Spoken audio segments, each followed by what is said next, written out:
Bismillahirrahmanirrahim. Alhamdulillahirabbil alamin. Shalatu wassalamu ala asyrafil anbiya wal mursalin Sayyidina wa maulana Muhammadin wa ala alihi wa sahbihi ajma'in. Amma ba'd.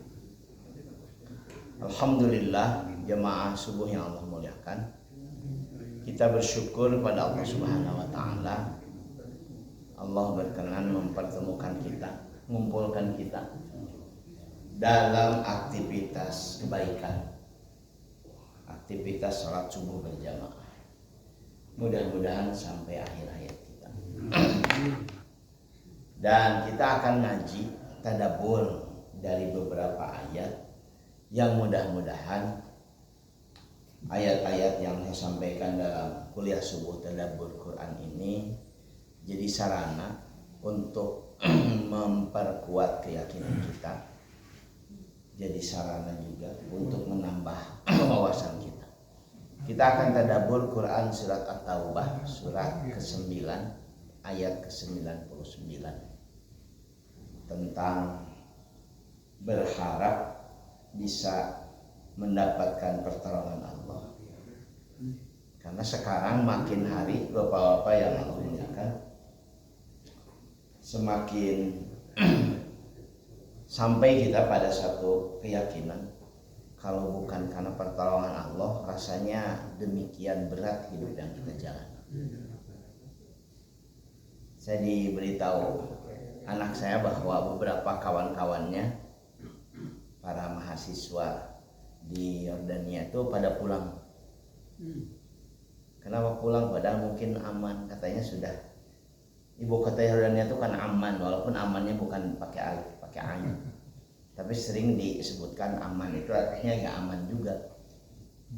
Tapi dengan konstelasi sekarang itu relatif rada menakutkan.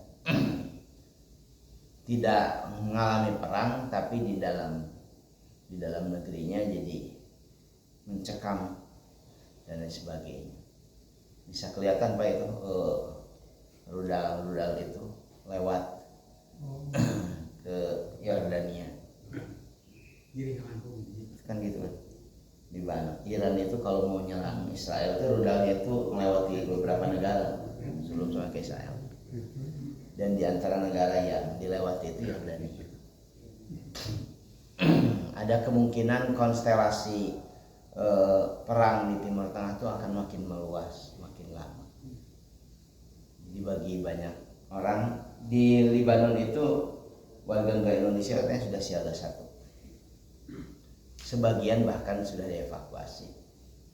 Sebagian lagi bertahan karena memang keluarganya orang-orang dari Lebanon.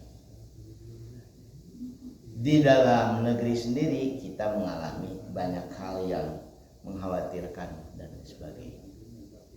Karena itu saya ngajak tadabbur tentang pertolongan Allah ini supaya kita yakin atau menguatkan keyakinan kita ini menjadi orang-orang yang pantas mendapatkan pertolongan Allah dengan apa yang kemudian Allah menyampaikannya lewat Rasul untuk mengajarkan pada kita. Jamaah subuh yang Allah muliakan, ini ayat yang akan kita tadabburi. A'udzubillahi minasyaitonirrajim. Wa minal a'rabi may yu'minu billahi wal yaumil akhir wa yattakhidhu ma yunfiqu qurbatin 'indallahi wa shalawatir rasul ala innaha qurbatul lahum sayudkhiluhumullahu fi rahmatih innallaha ghafurur rahim. Dan dari sebagian orang-orang Arab Badui, kalau ada kata Arab dalam Al-Quran itu merujuknya pada orang Arab Badui. Badui dari kata badiah, pinggiran. Jadi orang-orang Arab di pelosok, di pinggiran, mewakili cara berpikir yang sederhana, beragama yang sederhana.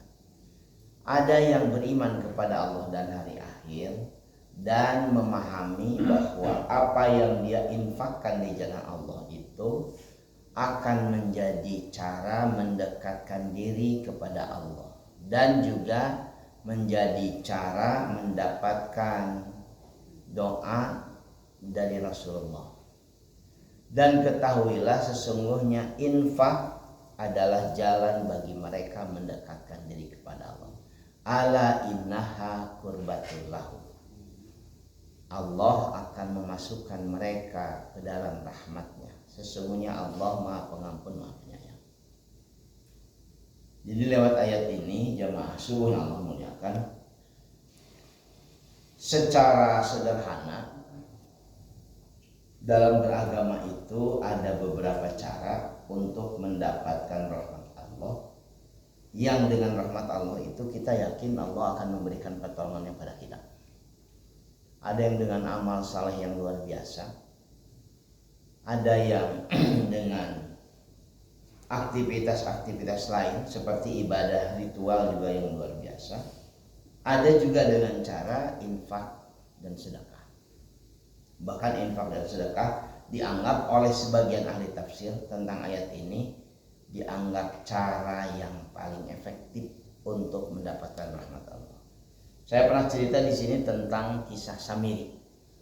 Samiri itu pendeta besar di kalangan Yahudi yang mendapatkan kepercayaan dari Nabi Musa alaihissalam karena kecerdasannya, karena juga kesalehannya, dan karena pengaruhnya di kalangan umat Nabi Musa alaihissalam, sehingga kedudukannya sangat-sangat kuat di kalangan orang-orang Yahudi, bahkan melebihi Nabi Harun alaihissalam. Samiri itu menjadi provokator yang mengajak umatnya ketika ditinggalkan Nabi Musa menyembah patung anak sapi. Jadi perbuatan yang sangat tercela. Bahkan semua orang yang terlibat dari 12 pendeta itu semuanya dihukum mati, termasuk Samiri. Tapi ketika Samiri akan dihukum mati, Jibril alaihissalam turun pada Nabi Musa dan melarang Nabi Musa menghukum mati Samiri dan menyuruhnya untuk ya udah Samiri disuruh pergi jauh, tidak pernah ketemu lagi sepanjang hidupnya. Salah satu alasannya dalam literatur saya baca karena Samiri adalah ahli infak, orang yang sangat dermawan, membantu siapapun yang kesulitan, sehingga walaupun melakukan perbuatan sangat tercela, dia mendapatkan kasih sayang Allah dari aktivitas infaknya yang luar biasa. Karena itulah kemudian para ulama, sebagian tentu tidak semuanya, menyebutkan infak itu adalah aktivitas paling efektif mengundang rahmat Allah. Dan ini yang diyakini oleh orang-orang Arab yang ada di pelosok. Karena itu sampai hari ini katanya bahwa saya belum pernah, kalau di kotanya mungkin pernah. Sampai hari ini katanya kalau ada orang yang datang bertamu ke rumah orang-orang Badui di pinggiran, itu pasti disuguhi dengan suguhan yang membuat kita takjub. Disembelihkan anak domba, kemudian diajak makan dan lain sebagainya, dibekali untuk di perjalanan. Jadi ketika ditanya, itu keramahan orang Arab secara umum, orang Badui saja. Karena mereka hidup di tengah gurun, di pelosok yang jauh dari orang lain, yang kemudian salah satu yang membuat mereka yakin bisa bertahan hidup itu kalau mendapatkan keramahan dari orang lain.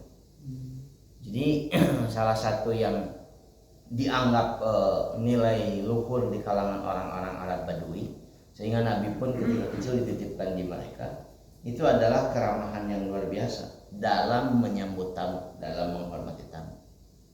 Jadi sampai motong domba itu disuguhinya dan sebagainya. Katanya sampai hari ini di pelosok beberapa. Dan mereka berharap mendapatkan hal yang sama. Kalau mereka melakukan perjalanan, terpaksa misalkan bertemu dengan orang di tengah kondisi yang demikian sulit. Jadi itu menjadi sebuah keramahan yang menjadi ciri khas orang-orang nomaden, membantu orang yang kesulitan di perjalanan dan lain sebagainya. Karena itulah kemudian membantu orang kesulitan di perjalanan masuk dalam kategori berbagai ibadah-ibadah luar biasa. Bukankah salah satu segmen yang mendapatkan zakat itu adalah orang-orang yang kesulitan di perjalanan? Ibnu Sabil. Itu dari keramahan orang Badui itu kemudian melebar ke banyak implikasi hukum secara syariah, membantu orang kesulitan perjalanan. Walaupun juga banyak dijadikan modus oleh sebagian orang, api-api kesulitan di jalan supaya bisa mendapatkan keramahan dari orang-orang yang dikunjungi dan lain sebagainya. Tapi balik lagi ke ayat ini, secara syariat kita mendapatkan beberapa hal penting. Yang pertama, harus ada orang yang meyakini bahwa infak di jalan Allah itu mendekatkan diri kepada Allah, sekaligus juga mengundang doa dari Rasul. Yang kedua, infak di jalan Allah itu sangat besar potensinya untuk mendapatkan rahmat Allah. Hubungannya rahmat Allah ini luas, Bapak-bapak.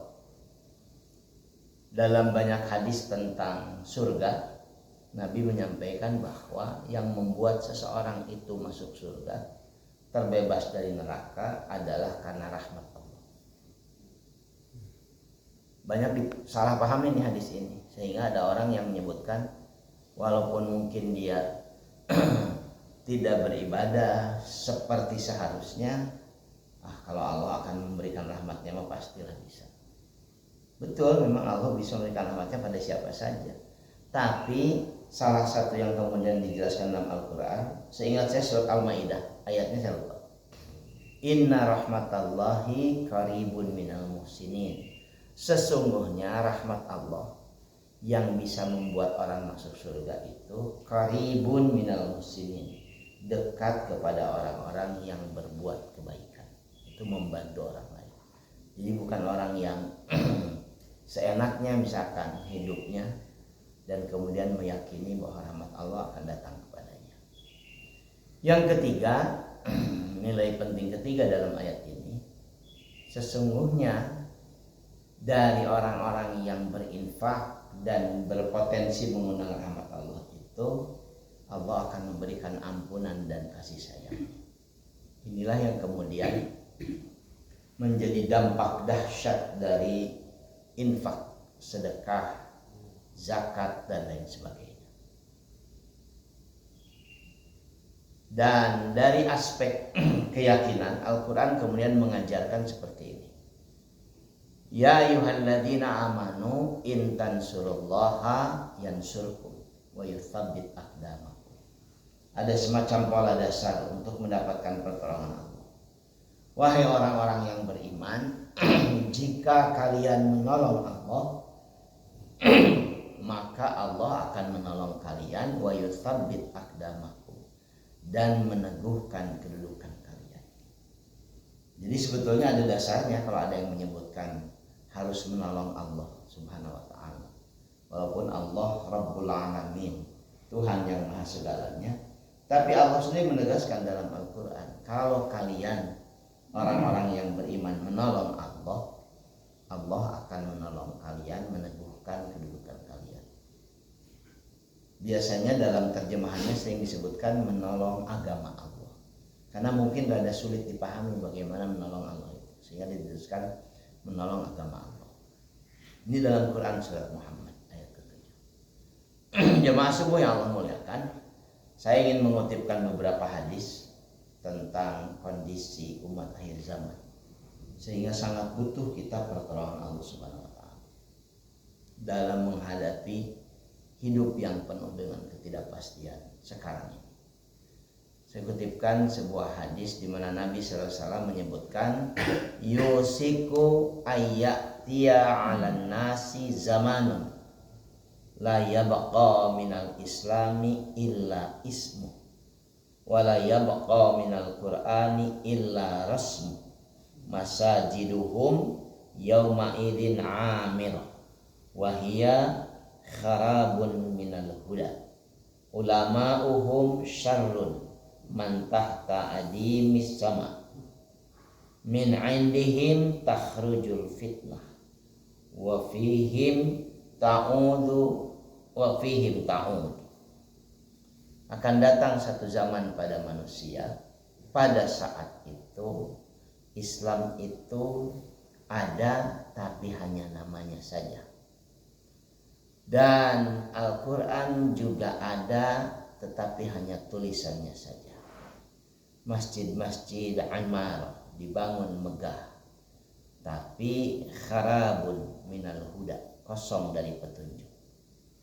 Ulama-ulama mereka saat itu adalah makhluk terburuk yang ada di kolong langit, tahta adimis sama. Dari mulut-mulut ulama itu keluar fitnah, dan fitnahnya itu akan kembali kepada mereka. Ini hadis riwayat Al-Baihaqi dari Ali bin Abi Thalib radhiyallahu anhu. Bahwa bisa bayangkan, kan tidak mungkin Nabi berbohong dan tidak mungkin ini tidak terjadi. Bahkan ketika kemudian kita mencoba merenungkannya, jangan-jangan ini sedang terjadi.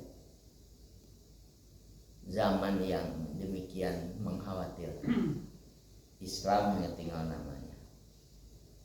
Saya selalu optimisme kalau ketemu dengan ngaji seperti ini. Alhamdulillah lah, ayah kena ini insya Allah yang ngaji itu. Sekarang tuh makin sulit, walaupun nampaknya semarak di permukaan, tapi di kedalaman, istilah keilmuan itu kan ada istilah fi humulil ardi kalau dalam bahasa Arab, di kedalaman bumi. Karena berilmu itu kan, ngaji itu, nuntut ilmu agama itu terutama harus diendapkan.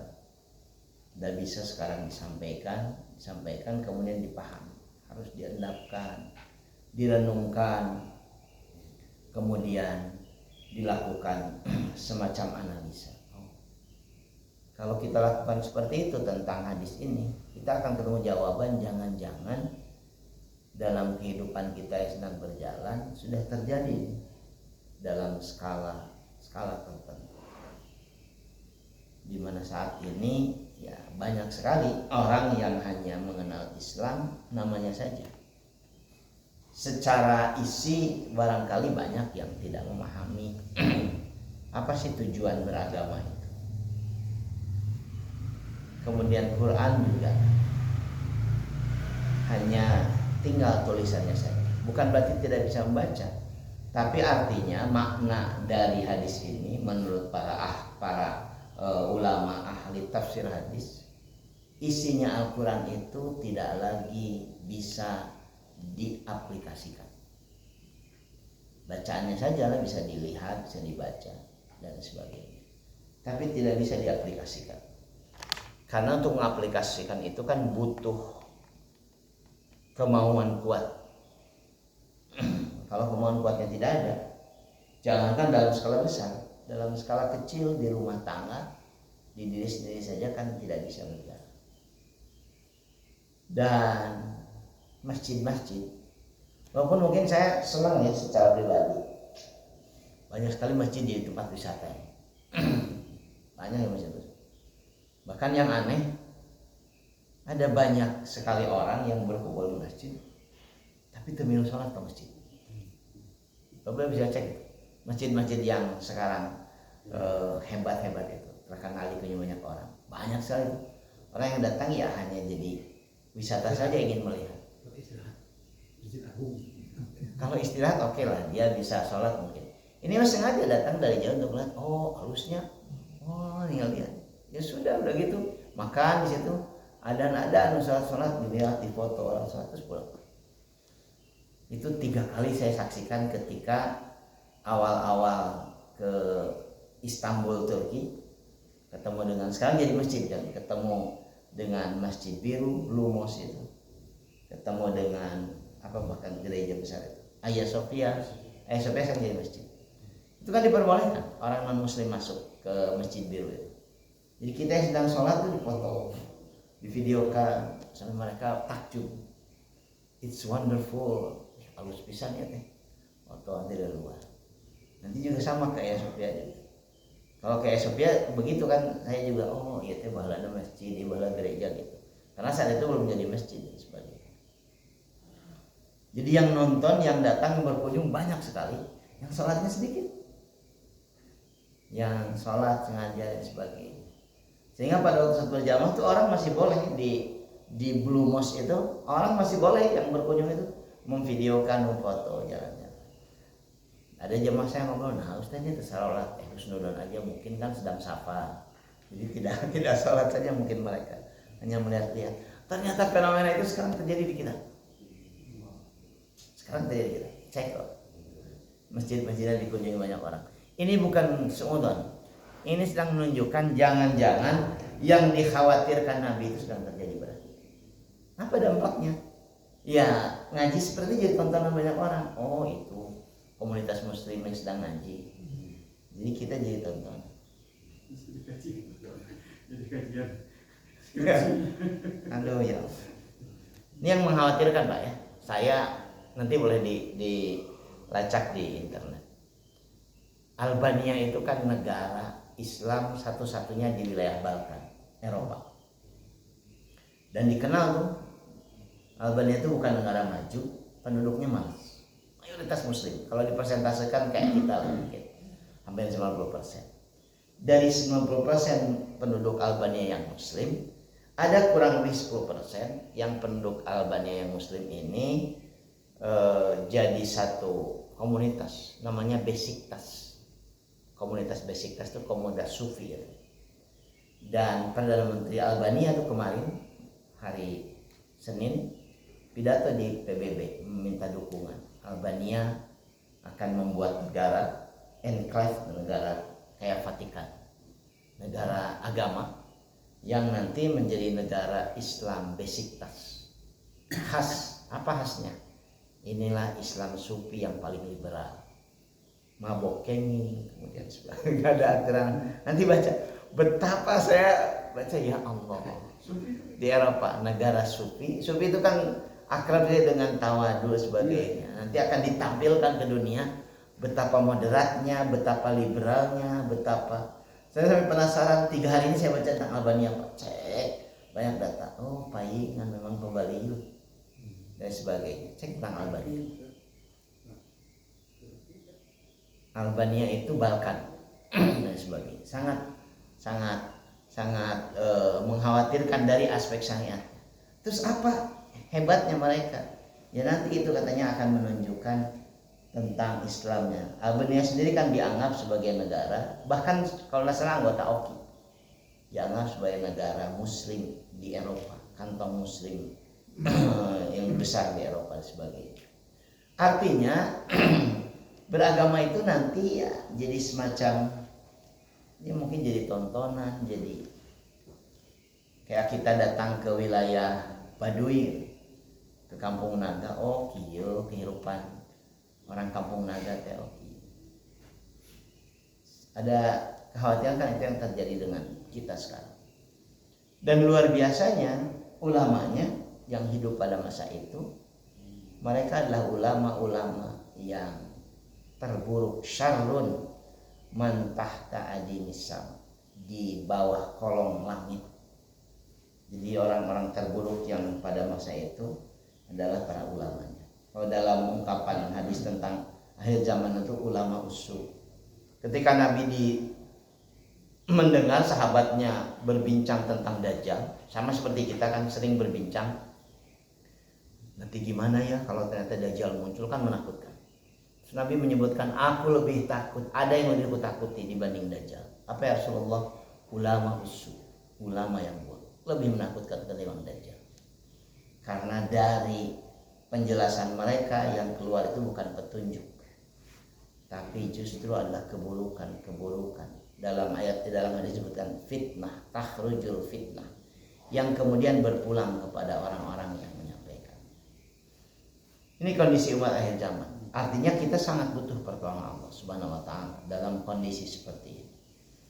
Syekh Nawawi Al-Bantani, ini pernah saya sampaikan kitab ini, sehingga saya sampai selesai di sini, menyampaikan apa yang Nabi utarakan dimuat oleh beliau. Saya ati'ala ummati zamanun yuhibbunal khamsa wa yansawnal khamsa, yuhibbunad dunya wa yansawnal akhirah, wa yuhibbunal hayata wa yansawnal mauta, wa yuhibbunal kusura wa yansawnal kubura, wa yuhibbunal mala wa yansawnal hisaba wa yuhibbunal khalqa wa yansawnal khaliq.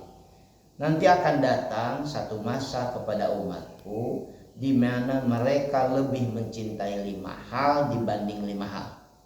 Yang pertama, lebih mencintai dunia dan lupa akhirat. Kemudian lebih mencintai kehidupan dan lupa kematian. Mencintai istana-istana dan lupa dengan kuburan. Mencintai harta dan melupakan hisab. Dan lebih mencintai makhluk dan melupakan sang Khaliq. Ini mah pas ini, kita terjadi ini sama kita sekarang. Pas ini. Sok tinggal direnungkan. Jangan-jangan iya ya, terjadi ini sama kita. Lupa kita pada. So, kita tanya aja, siapa di antara kita yang ingat sama kuburan? Kayak kumaha lamun maot, kumaha ninggalkeun barudak, makanya dari aspek pendidikan mungkin bagus, dari aspek agama hariwang kan jarang yang seperti itu sekarang dan sebagainya. Dia kemudian lebih tenang meninggalkan anaknya, geus imah hiji sewa Pak Ustad pun anak mobil geus hiji sewa, deposito hiji sewa, tenang abi mun enjing maut teh. Ya, orang lebih tenang dengan hal-hal seperti itu. Ini kita sekarang, kata Nabi, saya yakin ini zaman yang disebutkan oleh Imam Nawawi Al-Bantani itu sedang terjadi pada kita. Kita berorientasi pada 5 hal dan melupakan 5 hal penting. Kita demikian luar biasa mencintai makhluk, semua ciptaan dalam urusan kepentingan hidup kita dan melupakan sang penciptanya. Lupa pada Allah Subhanahu wa taala. Ini yang terjadi pada kita. Kemudian kita kan belum ketemu apa yang mesti kita lakukan. Nabi SAW menyebutkan supaya memang yakin bahwa kita layak mendapatkan pertolongan Allah. Nabi menegaskan, wallahu fi aunil abdi ma kana al-abdu fi auni akhih. Allah senantiasa akan menolong hambanya selama hambanya membantu saudaranya. Beragama itu Bapak-bapak yang Allah muliakan berat. Dalam banyak hadis kita mendengar seperti menggenggam bara api, makin digenggam makin terbakar. Dilepaskan juga membakar yang sekitar kita. Sangat berat, fitnahnya sangat besar. Karena itulah kita butuh kebersamaan, butuh bantuan dari banyak orang untuk menguatkan, meringankan hal yang demikian berat tadi. Salah satu yang kemudian menjadi perhatian Nabi terutama adalah untuk saling menolong, ta'awun, nanti ketemu takaful dan sebagainya. Kita butuh pertolongan orang lain, butuh bantuan orang lain. Inilah yang menekankan bahwa agama ini ada agama yang hanya bisa berjalan dengan baik kalau ada kesamaan untuk memahami permasalahan. Ini yang mudah-mudahan di dalam ngaji-ngaji seperti ini di masjid bisa membentuk ikatan emosional yang membuat orang kemudian mau bekerja sama dalam kebaikan. Ta'awanu 'alal birri wal taqwa dan tidak mau bekerja sama dalam keburukan. Jadi di tengah kondisi seperti sekarang, ajakan Nabi SAW supaya mendapatkan pertolongan Allah, ya bantu orang di sekitar sesuai dengan kapasitas kita masing-masing. Setiap pagi ada 2 malaikat yang Allah utus untuk berdoa kepada manusia. Artinya mendoakan manusia dan doanya pasti diijabah oleh Allah Subhanahu wa taala yang memiliki 2 perilaku. Ma min yaumin yusbihus ibad fihi illa malakani yanzilani fayaqulu ahaduhuma Allahumma a'ti munfikan khalapan wa yaqulul akhar Allahumma a'ti mumsikan talafan. Tidaklah satu hari pun berlangsung kecuali ada 2 malaikat yang turun yang berdoa. Yang satu berdoa Allahumma a'ti munfikan khalapan, ya Allah ganti orang-orang yang berinfak dengan yang lebih baik. Wa yaqulul akhar Allahumma a'ti mumsikan talafan, ya Allah bangkrutkan orang-orang yang pelit dan enggan membantu orang lain. Saking pentingnya membantu orang lain dalam kondisi penuh fitnah ini. Bantulah sesuai kemampuan dan sebagainya. Kalau di kampung mungkin sudah biasa orang itu hidup sulit, Pak. Sesulit-sulitnya orang hidup di kampung, pasti dia tuh bisa makan. Ayah sampo, ada apa tuh yang ada hui dan lain sebagainya. Di kota itu kalau nggak bisa makan tuh betul-betul nggak bisa makan. Ulang saja orang. Saya ketemu tuh di kota tuh. Ini sebelah sini nih kalau nggak salah. Masuk ke kota Bandung tapi. Jadi setelah Cibaduyut mau belok ke Jalan Cipare itu, beberapa bulan lalu tuh kan ada yang meninggal dunia di pinggir jalan, terbaring gitu di pinggir toko. Ternyata dia kelaparan. Meninggalnya itu. Saya baca itu karena kelaparan. Jadi orang lewat saja, oh gitu dan sebagainya. Kelaparan tuh ya kesulitan untuk makan dalam kondisi dia sudah rentah dan sebagainya, kedinginan yang luar biasa dan sebagainya, gak ada sanak saudara, kelaparan meninggal. Kalau di kampung tuh insya Allah lah, kalau makan tuh masih bisa. Yang gak punya tuh duit dan kerjaan, kalau makan bisa. Rata-rata di kampung kan bisa melak sampo, atau kalau tidak melak sampo bisa cokotnya sampo batur gitu dan sebagainya.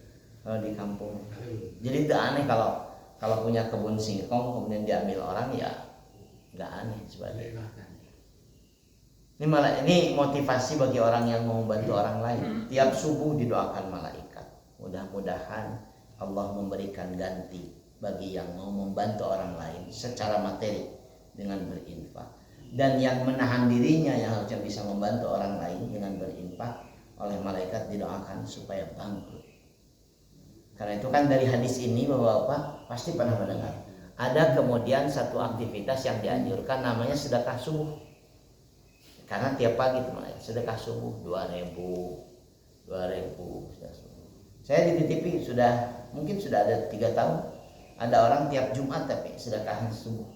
Tapi tiap Jumat subuh. Ternyata sakit dia, lama sakit. Ditelepon saya tuh kurang lebih mungkin tahun lalu, awal tahun lalu 2023.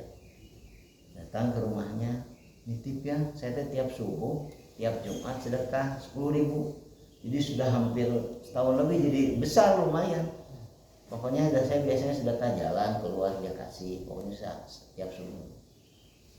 Rupanya kebiasaannya walaupun sakit terus dia keluarkan dan sebagainya. Ini luar biasa ini kalau dilakukan. Banyak orang yang subuh-subuh tuh di Koperme mungkin terasa ya, banyak yang subuh-subuh sudah mulai bongkar tempat sampah, udah mulai, kalau bahasa Jerman atau kokore tiap subuh. Ya mungkin ada orang yang membongkar tempat sampah kecuali nggak bisa punya kerjaan lain, Pak. Kan nggak mungkin orang kayak kita bongkar tempat sampah, kotor, bau.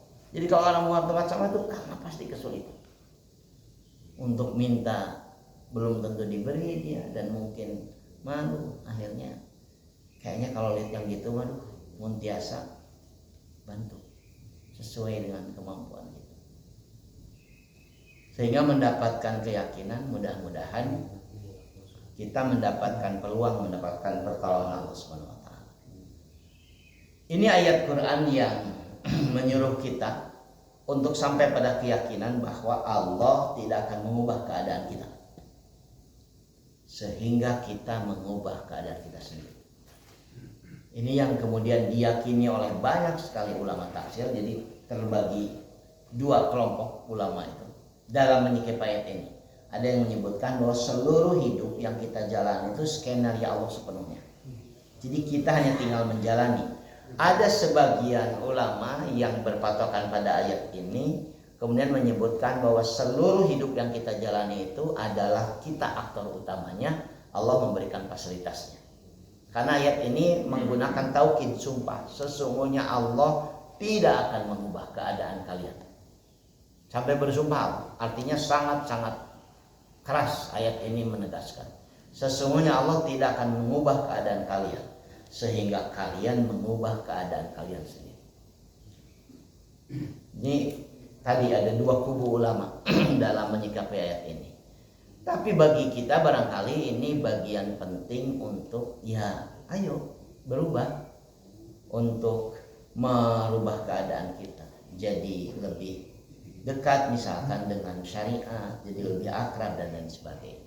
Karena kata ayat ini ya nggak mungkin akan berubah keadaan kecuali kita. Sama seperti saya ngobrol dengan beberapa bawahan di sini tentang kepemimpinan. Yang lebih kairage pemimpin kita selalu punya kecenderungan untuk menyimpang. Karena yang milihnya juga adalah orang-orang yang ya juga punya kecenderungan menyimpang. Makanya menyimpang dia menangkan anu lurus kan rada susah aturan. Kurang lebih begitu. Selalu nanti akan berimplikasi pada banyak hal. Kemudian dalam slide terakhir yang saya sampaikan, pertanyaannya adalah bagaimana menolong Allah Subhanahu wa taala. Ini pernah saya sampaikan hadis ini, hadis yang penting di mana Allah akan bertanya kepada kita kelak setelah kematian menjemput kita. Allah bertanya, "Hei manusia, aku sakit, kenapa engkau tidak menengok aku?" "Ya Rabb, bagaimana mungkin aku menengok engkau? Bukankah engkau Rabbul Alamin?"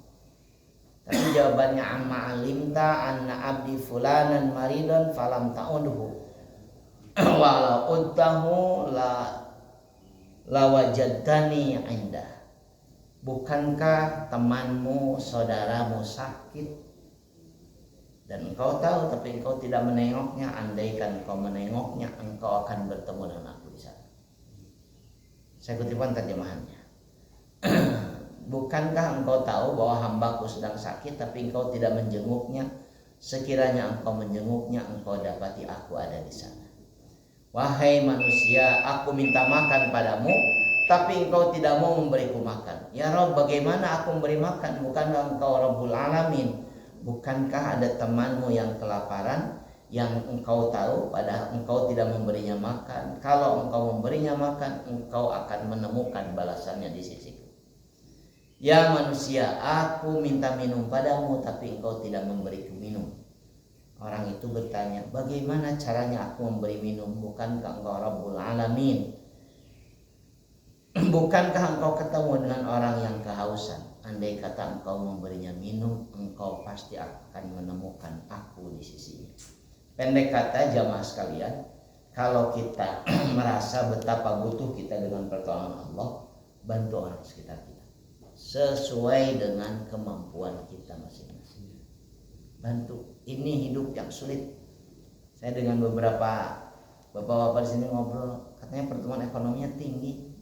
Tapi dalam prakteknya, terutama di tempat saya terasa makin sulit orang. Jadi PHK, kehilangan kerjaan, kemudian harganya luar biasa, pajak juga jadi makin banyak itemnya. Masa tumbuh berkembang ekonomi? Oh, yang tumbuh katanya belanja. Ekonomi keluarga. Ya. Yang tumbuh. Tumbuhnya ekonomi keluarga, belanja yang tumbuh. Keluarga dia maksudnya. Jadi mudah-mudahan ngaji kita ini jadi sarana yang ini ajakan renungan bagi kita semua. Kita butuh pertolongan Allah. Soklah nyungkeun bantosan ka Gusti Allah dengan aktivitas yang bisa kita lakukan. Mudah-mudahan manfaat. Mohon maaf kalau banyak hal tidak berkenan. Aku qouli hadza, astagfirullah wa lakum. Assalamualaikum warahmatullahi wabarakatuh.